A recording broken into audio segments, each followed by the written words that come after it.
So this was set up as a oneer, so I did like 5 different cameras for a oneer setup, and then I sort of felt like I need to practice more editing, and I was very inspired by Hong Kong Action, where they sort of try to find the best cameras for like each thing that happens.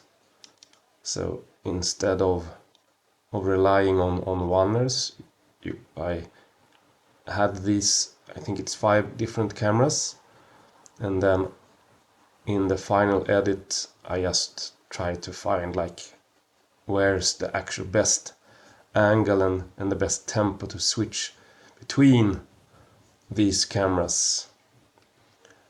So otherwise the other way to make it would be to just place these 5 cameras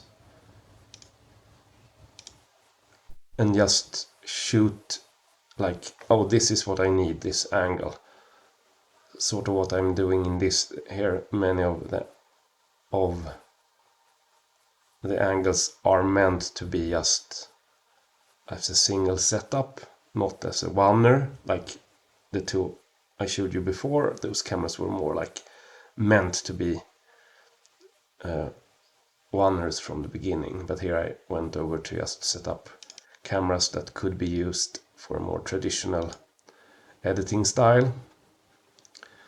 And the animations are old animations, so you can see them probably in some of my earlier videos. This is from Mocap Club.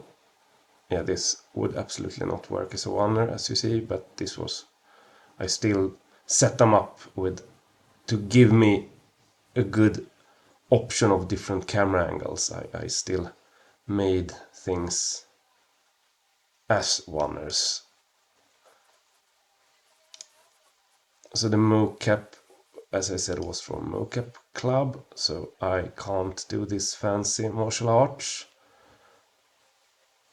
And here's more for close-up stuff. So this was like the last setup, and then the final version is the one that you have seen. This is not with the final lights, since I went in and did another light pass. And back to the mocap that I talked about. Back in the days it was much more trickier to retarget and just clean up mocap. Nowadays we have better tools for that and better programs. So this was like the old school way, when you have to use an actual puppet actor and all the different body parts you need to clean up everything. So it was a much more tedious process back in the day, working with mocap. It's still an art. You still need to retarget and clean things up. This one I didn't really clean up that much, so it has some flaws, but you might not see it in real time. But if you go in and look at frame by frame, you will see that there is some clipping and those kind of things. Hopefully this gave you insight to how I made this. Thank you.